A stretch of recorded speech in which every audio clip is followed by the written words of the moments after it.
Right, guys, we have someone very, very interesting joining us today, Dr. Baland Jalal. How are you doing? I'm very good, Ollie. How are you? I'm doing really well. I'm really excited to chat to you today. Can you give us a little bit of an introduction about what you specialize in? Yeah, of course. So I'm a neuroscientist. I study the human brain,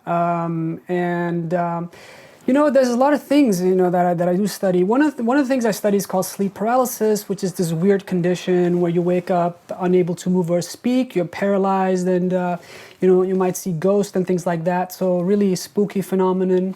But yeah, man, we do a lot of stuff on trauma, OCD, anxiety and stuff like that. So a few things we work on. Yeah. So are you a bit of a sleep expert then? Is that what you're trying to say? Well, you can say that. I mean, in the broad sense, right? So I study some phenomenon that is sleep related, and we certainly we do treat sleep. It's one of the things that we work on sort of treating sleep and using psychological treatments and things like that. So in a sense, yeah, you can say that. I think a lot of people look over it, but having a good night's sleep is actually very crucial, isn't it? It's very important.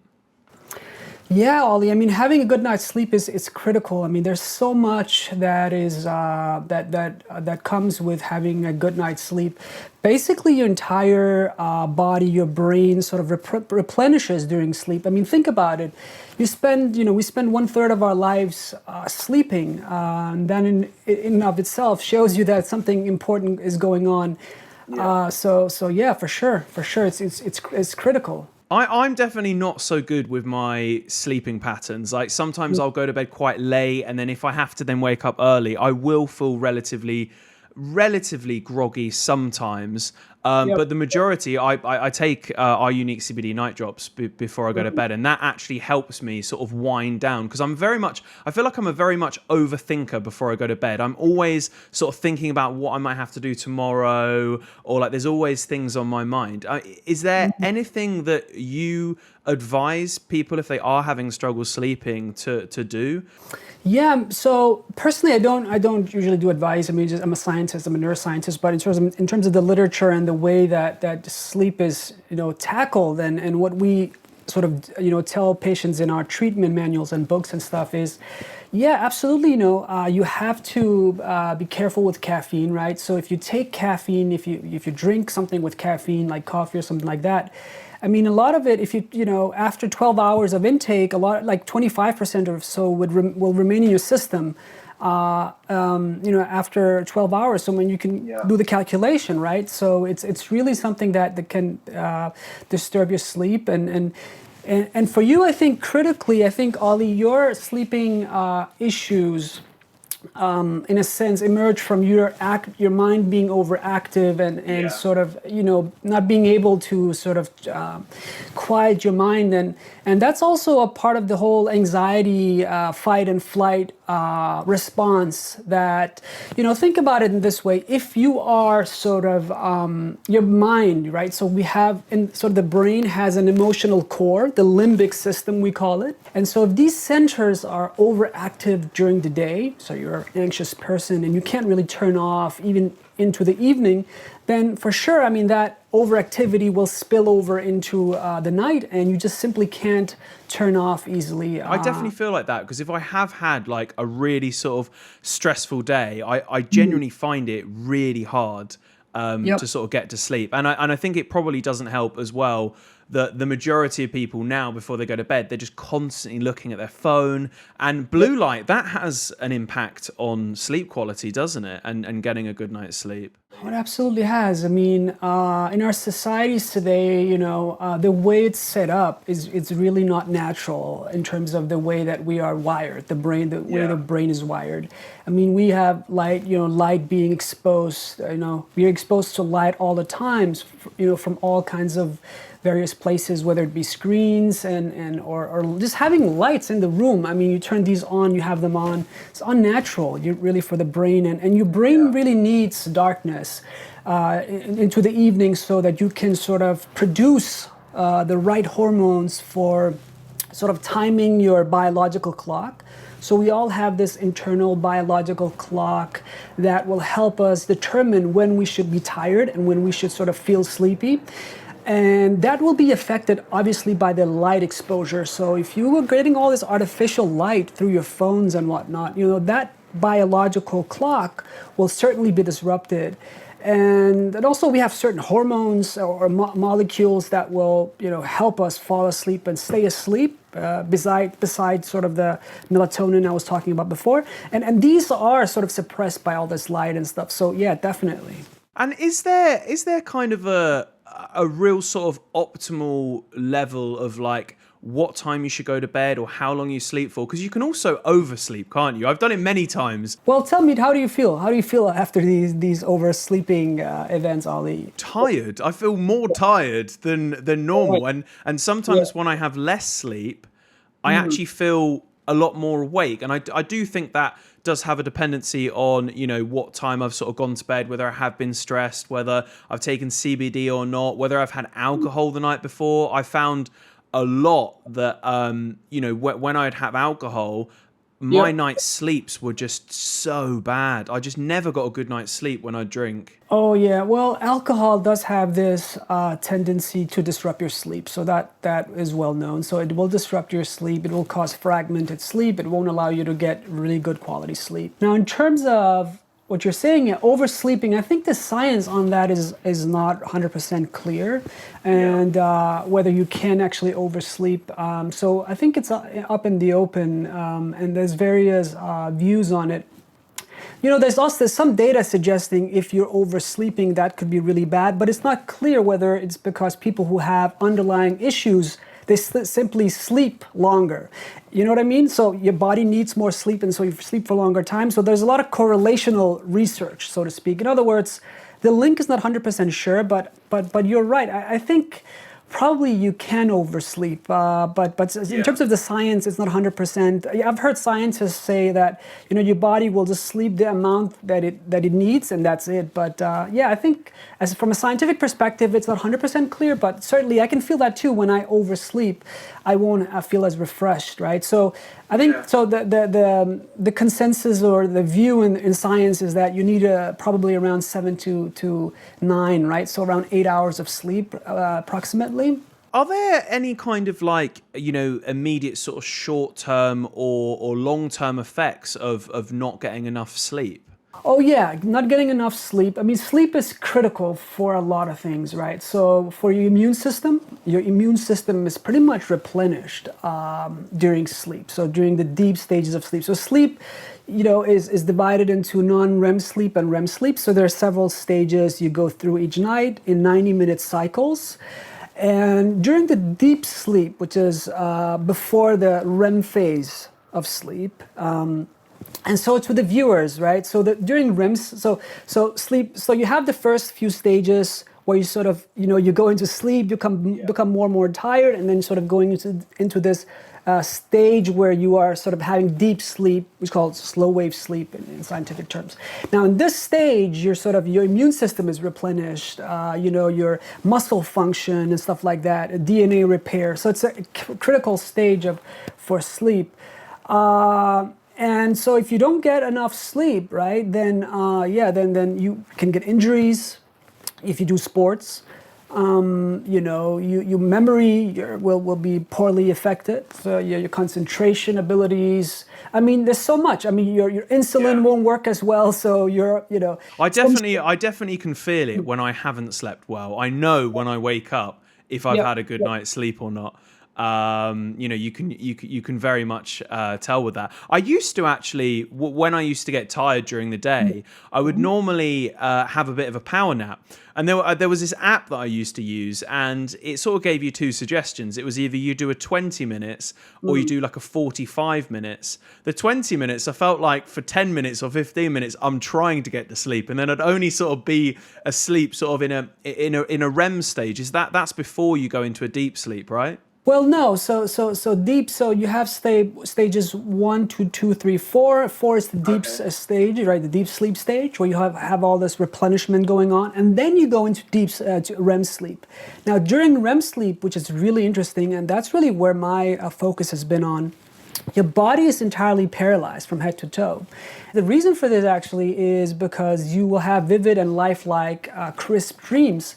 And so in order for you not to hurt yourself and your sleeping partner, your body will paralyze you like that. Wow, I never knew that. Yeah, so during last night, I always, during lectures and stuff, I said, look, for a portion of the night last night, you were all paralyzed, from head to toe for a portion of the night. Of course, there's actually genetic disorder for people that doesn't have this paralysis. And you can actually watch these videos on YouTube and stuff. These guys will just, act all crazy, and it's a terrible genetic disorder. But yeah, we have this paralysis, and we have these lifelike, crisp, intense dreams during REM sleep. With dreams, I mean, dreams are a weird one. I feel like when you want to go to sleep and you're like, right, I really hope I have a good dream tonight. You never get dreams, and then it'll just unexpectedly you get like sort of 5 parts of a dream that you'll wake up. You've had like the craziest dream ever, and then you can't remember it like 5 seconds later. I've never understood why you dream something, it's so vivid, and then as soon as you wake up, it's like you can't then remember what the dream was. It's a great question. So the thing is about our neurochemistry, the chemicals inside our brain during REM sleep is really interesting. So the way to think about it is that, so you have chemicals that is responsible for a certain sense of alertness and certain sense of that will help fuel the outer layer of the brain, what we call the cortex. In that part of the brain, you have certain structures that are important for logic, a sense of agency, awareness, and stuff like that. And so you don't have the fuel, you don't have that part of the brain working properly during REM sleep. It just turns off, and there's a reason for it. Is because those neurotransmitters or chemical, they're sort of being replenished, so you don't have access to this. And the consequence of this, in other words, is that the fabric of reality during dreams will be all strange and weird, right? So now, in terms of memory, that's another function. So during REM sleep, we also don't have the ability to store memories. The centers involved in remembering, essentially, right? Storing memories is not working during REM sleep, and that is why it's very hard to remember things when your dreams, pretty much.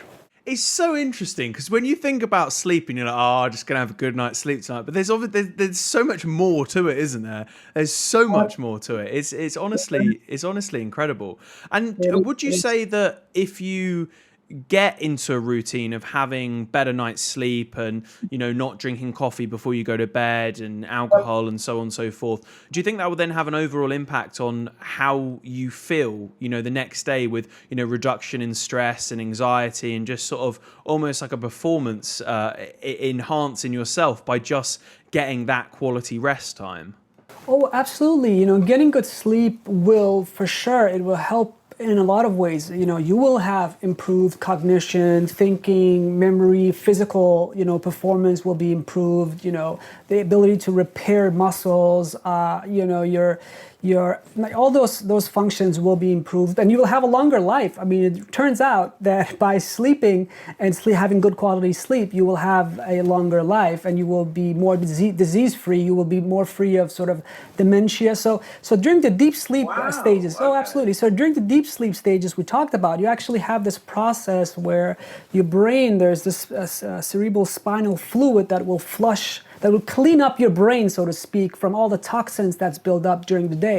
And so if you're not getting enough of that deep sleep, then absolutely you can't really get rid of these toxins. And ultimately, over time, this can result in dementia if you have too much of this toxin built up over time. So yeah, I mean, it's definitely, getting good sleep is a really, really good investment. I can definitely recommend it. So sleep is important. You must get a good night's sleep. I think as well, like in like a lot of people, they kind of like overlook like investing in like a comfy and nice bed as well. You spend 7 hours a day there, but some people they kind of overlook how important that is. When I moved into my apartment, I was like, you know what? I really want to get a nice bed. I'm going to invest some money into it because it is important. And I actually love getting into bed. There's nothing more than after like a long day, getting into bed and having a good rest, and a quality of like a mattress and things like that. That definitely must play a part. I mean, it's a holistic thing, right? So you want to sleep on a comfortable mattress. You want to have a dark room, right? So make sure that your room is dark. That if need be, some people even sleep in different rooms. So their partner will sleep in one room and they will sleep in another if you need to, right? I mean, and you want to make sure the lights are dim into the evening. You want to, as you said, don't drink alcohol.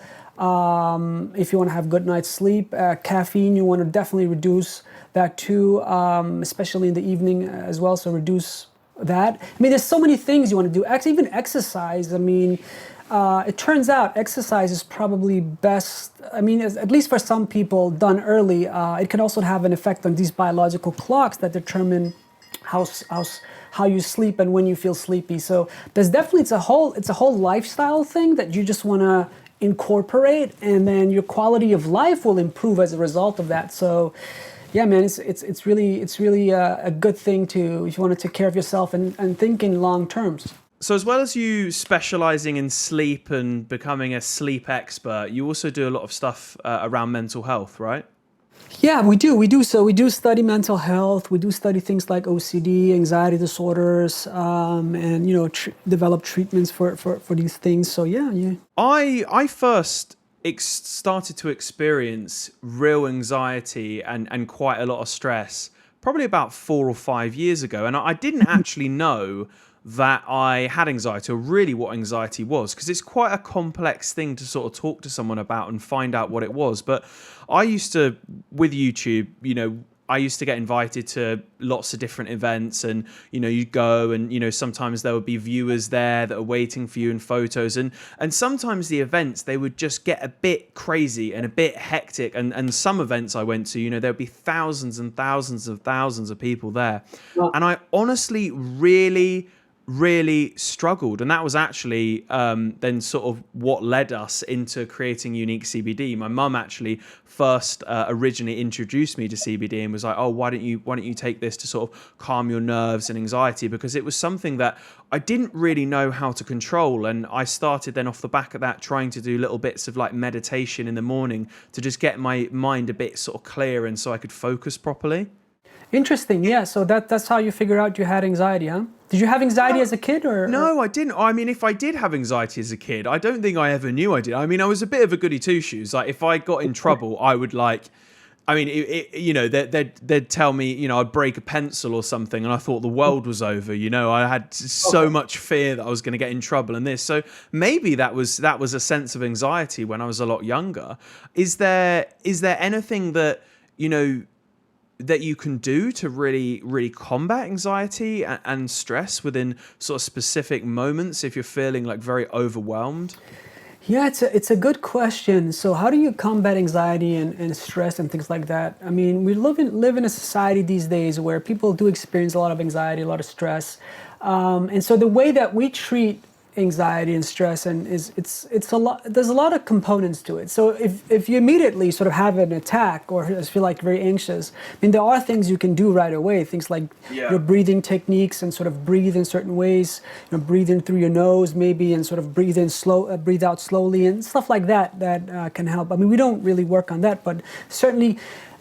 There are techniques that people do use to sort of activate the more what we call the parasympathetic part of the nervous system. So the nervous system, when you are in a stress mode, it's in a certain particular mode, right? And so you can switch that over perhaps by breathing in a certain way and maybe meditating. That's something that we certainly do work on. But the ways, Ali, that we treat anxiety and things like that is really by helping you as a person start sort of doing things in your everyday life that will help you be less anxious.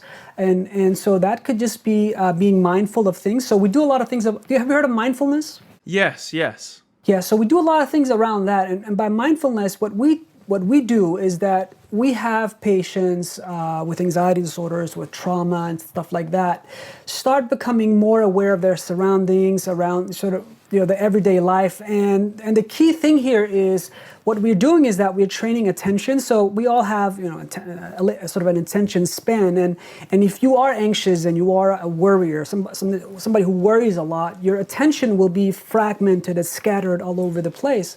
And attention is really like a muscle. So in a way, you can train that by just being more present.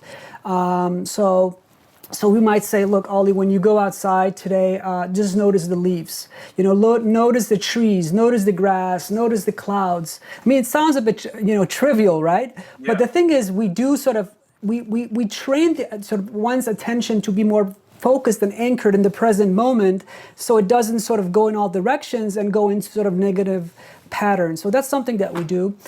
Something else that we do is we do a lot of stretching. So we recommend a lot of stretching.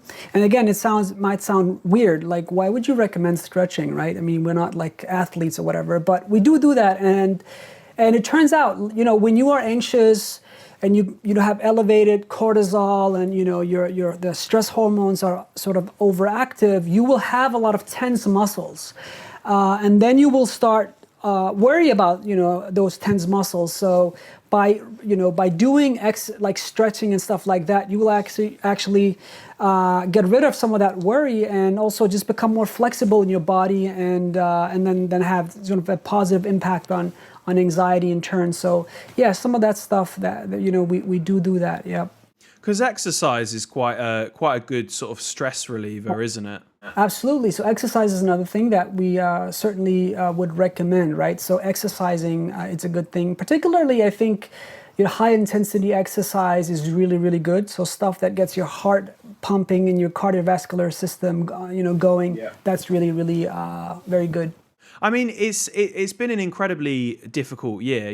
We've been in a pandemic and something that no one has ever experienced before. I think the first two lockdowns I definitely felt sort of easier because it was kind of this sort of unknown territory, and it was like, well, what's going to happen? Like, okay, we get to stay inside, and no one was really sort of working, and it was this really sort of strange time. But I felt like I focused on myself personally quite well in that time, and over those months I sort of like found new hobbies and sort of worked on different things. But this last lockdown, where we've sort of like the rules have been a bit here and there, and as some people the restrictions have got sort of a lot more loosened up, I felt so much more sort of stressed, because it's like I now have this sense of anxiety from being in the house and not really having to see anyone, not really having to go anywhere, to now everything being open again and being overwhelmed with like, well, what do I do? I need to see everyone, need to go to this, need to do this.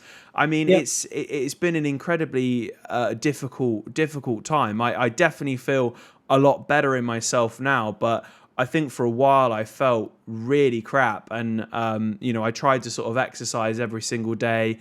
And I've actually stopped drinking. I haven't drunk for like a month and a bit now, which I'm really happy about that. And I do feel my whole sort of overall self a lot happier and a lot more motivated. Whereas before, when I was like sort of drinking, having late nights, not really having, tasks written down so that when I wake up, I've got no idea what I'm doing, I just felt a bit all over the place. Yeah, no, that makes sense. I mean, that does make sense, and certainly, but having this, opening up of society, right? If you are, used to, at least for a while, you're sort of restricted and stuff like that, it can be overwhelming. Absolutely, you don't know what to do with yourself and stuff like that. And if you are an anxious person who tends to get overwhelmed, by stimuli and stuff, yeah, definitely that can. I can definitely see how that plays a huge role, and that congratulations with the alcohol reduction. That's great. So you definitely can feel that you're sort of less anxious and stuff, right? Honestly, feel a million times better. I went to an event last night, and normally if I would go to an event, I'd probably have about 4 or 5 drinks maybe, and not even really be aware of what I was drinking. And because I'm quite a big guy, it doesn't hit me. I just don't really get an effect of alcohol unless I drink a lot. And then the amount that I would have to drink, it then makes me feel terrible the next day. I have the worst hangover ever. And I then think, was it really worth it? And I don't think it really is. So I'm kind of now being a bit more selective of like, if there's real special occasions or like a real reason to, celebrate and have a drink, then I will. But if I can avoid it, I think it's something that I'm definitely sort of pushing myself forwards to avoid, because it really doesn't make me feel great. It really doesn't. Yeah, no, it does make sense. And look, and you get alcohol, you get poor sleep. When you get poor sleep, your stress chemistry, your anxiety chemistry will be ramped up. It will be sort of affected by it, and so you develop these loops. So in turn, you will get worse sleep the next day, and it just sort of feed on itself in that way. So definitely, taking these concrete steps, even if small, whether it be reducing alcohol or eliminating alcohol or coffee, and coffee is actually very good. So coffee is one of those things, Ollie, that in itself it's actually very healthy. Coffee is a very healthy beverage. It's just if you drink it too late, it's that it can have this negative effect on your sleep. But so being mindful of that, being aware of that is a good thing. I would say just being aware of light. Light is as important as these things we mentioned, right? So, we have this tendency these days to just sort of grab our phones and just just watch things on the phone late into the night. So I'll be on TikTok scrolling, and it'll be like 2 a.m. and I'm like, how have I got here to 2 a.m. and I'm still looking at like TikTok videos? TikTok and other sort of streaming services where you watch short content, that's even more, in a sense, problematic in a way if you do that late into the night, because your attention gets all affected by it. So you're going from video to video to video, and you're just clicking there and getting these dopamine rush, dose, by clicking there. So yeah, man, like definitely those are all things that you want to, be careful with, and then that's but yeah, man, I'm glad that you are your anxiety is improving and things like that. Do you have any sort of family or are you the only one sort of having some anxiety, suffering from anxiety? My girlfriend Evie, she suffers with anxiety quite a lot. So she normally takes CBD in the morning, just after she gets up, and then she takes a higher dosage before she goes to bed to kind of unwind. And I've actually seen a dramatic difference in her since doing that. But I think she's also like me, where she's a massive worrier, an overthinker about things. I mean, one thing I did want to ask, because I know there's probably quite a lot of viewers watching this that, have had a hard time during lockdown. For anyone that is experiencing a lot of stress and anxiety, is there any kind of like 3 key rules or any sort of key rules you have to try and sort of the first steps of helping aid that and reducing that anxiety or stress that someone may be feeling? Yeah, I think stress and anxiety, like what are the sort of rules of thumb? Like what can you do? I think it depends. I think first of all, as somebody who's worked in the this area of psychiatry and do research in this area, I think first you have to sort of assess also whether your anxiety levels are, how bad they are. If you have anxiety and it's causing impairment to your life, your social life, your work life, and things like that, then you should consider seeing a therapist. I mean, that is definitely something that always comes to mind. So if anybody asks, about anxiety, that is something that one should think about. Then, but just generally, I would say, so it goes back to so first of all, I say work on your sleep, right? So that because of that link, that causal link between sleep and anxiety, I would say if you work on your sleep, getting good sleep, taking all these sort of measures, then that will help with anxiety. So that would be sort of going back to that. I'd say exercise is wonderful. So exercise if you can early in the morning, intense exercise, that is really, really, really good. Going for long walks is a good thing. So if you go for long walks, that's another form of exercise, which is just good. I mean, just good for you and will help you. And particularly if you take like walks in nature and in the forest or something, that's really, really good. I think actually to sort of add on that, I think talking to people is actually, I found personally myself quite a good way to get stress off your shoulders. All right, it doesn't really sort of fix the anxious issues. But I think getting something off your chest and having a conversation about something to someone, they can sometimes put it in a different light and a different perspective, and then it can seem sort of not as bad as it is. So I think finding people that you can open up to and talk to as well, I think that's Absolutely, definitely worked for absolutely. me.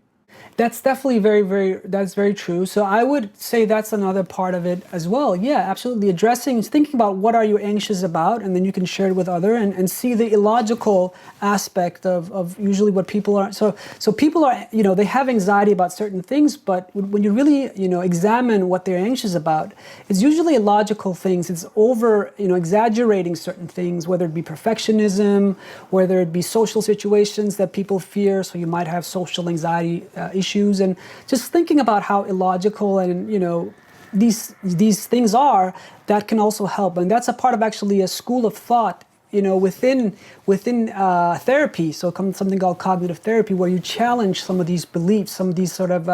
So definitely having conversations with people definitely can be helpful as well. And then I would also just mention, meditation and stretching as other things that you can do. So definitely meditation, in the sense of meditating, closing your eyes. I mean, you can all sort of look on Google to look at various, or YouTube, or look at various forms of meditation. There's no clear rule. I'm not a meditation trainer or anything like that. But the key thing is just being able to quiet your mind and focus your attention maybe on something positive, or maybe not even anything at all, just observing your body, thinking about nothingness in essence. But the idea is then quieting your mind, right? And quieting your anxiety part of the brain. So definitely I would say meditation can be really useful. And then the stretching part it's key too, right? So stretching your body, having a flexible body. Now, let me ask you, Ali. So can you feel in your body when you are anxious, or when you go through bouts of anxiety? Do you feel your body is less sort of flexible and it just feels a bit more tense and stuff? Yeah, I feel a bit weak, if I'm honest. I don't feel sort of strong, but days where I have woken up, had an amazing sleep, go to the gym, I then after walk around and I'm feeling like really positive, really strong, really motivated. I'm holding my head up high, I'm feeling really good about it. So yeah, I can definitely tell when my body is, and I think we need to listen to our bodies a bit more, I think a lot of people try to push it away, but we really need to listen. Oh yeah, that's very true. I mean, there's definitely within sort of mental health research and things like that, there is this huge focus on this relationship between the body and the mind, right? So this mind-body connection. And so when you do stretches, for example, or you do exercise and you feel good in your body, well, that will give feedback back to your brain and your mind to also feel good. So there's this reciprocal relationship, constantly ongoing, and what we sort of tend to focus a lot on is is being flexible. So if you notice, and so maybe that could be another thing that I would also sort of advise people. So if you notice that people that are anxious, they tend to be inflexible in their way of thinking, in their physical postures, in their like everything is in their emotions, everything is just sort of rigid and sort of locked in a certain way.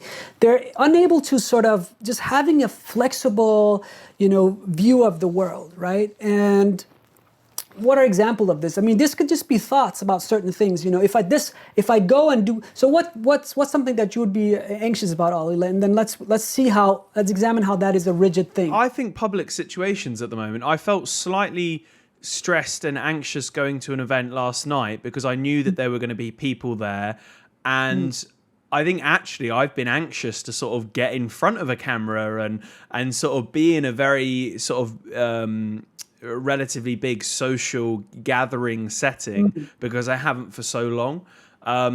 But as soon as I got there, I kind of I felt like very at ease straight away. I drank quite a bit of water as well when I got there, and I did feel a lot better. And I think really it was that overthinking of what might happen or what could happen before getting there. Yeah.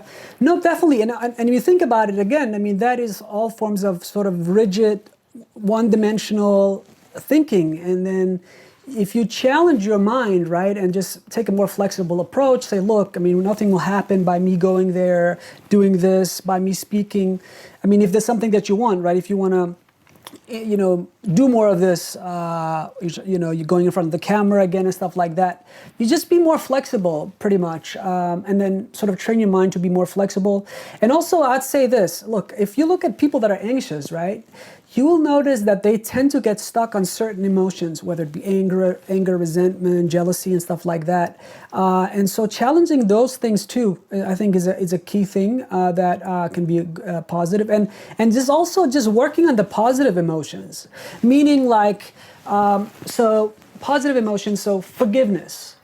Thinking positively about other people, right? Not, being, as I said, not being jealous. So wanting people to feel have success in life, being grateful, and things like that. Having these emotions, sometimes you just manually have to practice them, and having empathy or increasing your empathy. So something that we do in the book that we published, I think I actually have it in the shelf over here, but we published a book last year on how to treat anxiety and stress. And so one thing that we do have patients do is that to imagine themselves sort of having light emanating from their heart and going in all directions. I know it sounds a bit, a bit soft, right? But, practicing empathy, practicing wanting other people to have success, and practicing various emotions, positive emotions is a very good thing. So that's definitely something that being more flexible, even in your emotional system, and being more likely to just practice positive emotions. Does that make sense, or am I? Yeah, no, it does. It makes complete sense for sure. Okay, good. Sure. Yeah. No, practicing positive emotions. Do you feel tinges of sort of jealousy once in a while, Ali? I don't feel. No, I don't. I never get jealous. All my peers and people around me, I want them to do really well. Like I'm always available to help people. Like I'm always actively thinking how I can help and support people. That's great. That's something that I've always been like. I never really get jealous as such. That's wonderful. Well, think about any sort of that's great. Think about any sort of negative emotions that you may have, whether it be resentment, whether even like things like guilt and other things. Yeah. Just try to deal with these emotions and try to improve them and start to work on positive emotions. So yeah, man, all these things are good. There's also now emerging literature on the idea of being grateful and having gratitude. It turns out when you are when you are grateful and you experience gratitude, well, that can have a really positive effect on your mental health. So we definitely push that in our treatment manuals. Like when you think about it, when you sit there and sort of in your mind go through positive things, that occurrences, maybe your partner, the person that you're with, your parents, just think about all the blessings, all the positive things in your life. Just sort of think about them, and you will feel good, and you will feel blessed. You will feel grateful, and that is definitely something that will have a positive effect on your mind too. So, yeah, that's another definitely emotion that we recommend people to work on. So, and then I would add this, Ali. So, your emotional brain, right? The emotional part of the brain almost has a mind of its own. It's almost like a little person inside your brain, and it's detached from you, meaning it does things it wants to do. So even though you rationally, for example, don't want to have anxiety, it's almost like there's a little man in there, dictating the script for you and making you feel anxious, right? Yeah. And the thing is, by being aware of that, being aware of the fact that your emotional system, your emotional brain, can take on a life on its own. That's another powerful thing. It's something we call psychoeducation. So educating people about how this disconnect, in effect, between logic and just rationality and knowing things, and then your emotional brain and how the emotional centers can sort of affect you in that way. So, yeah, having a detached view in that way and knowing how your brain can act. And actually, we use this really interesting metaphor of this inner child. So we say there's this inner child. You want to be careful. So when you speak to patients, you want to always use metaphors that are very easy to understand and that are very simple. So we say, look, you have this inner child that gets scared. it gets frustrated. It will suddenly feel anxious, or it will, detest social situations. And then we say, well, look, try to soothe your inner child. Try to be aware of this inner child's feelings. And it's quite, a lovey-dovey. You know what I mean? But at the same time, being aware of that is it's good. It's a good, like, having that meta awareness of how your emotional state, can do things on its own. It's, I guess, it can be helpful.